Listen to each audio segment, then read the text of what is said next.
শুভ দুপুরের শুভেচ্ছা বন্ধুরা। দেখো আজকের লাঞ্চ মেনুতে আছে সাদা ভাত। থালাটা আমি আমার মেয়ের জন্য সাজাচ্ছি, আমার বর এখনো আসেনি। আর এই তরকারিটা তেলাকচুর ডগা দিয়ে, পেঁপে দিয়ে, কাঁচকলা দিয়ে, আলু দিয়ে একটা শুক্তোর মতন করেছি। এখানে আছে আলু সিদ্ধ, এখানে আছে শসা, এই যে পুঁইশাক পাতার বড়া ভেজেছি। আর বড়াটা গরম গরম খাওয়ার সময় না হলে ভালো লাগে না।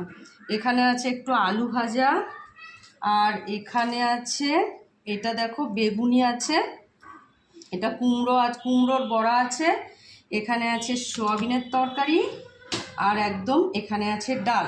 তাহলে ডালটা আমি পাশে দিয়ে দেবো।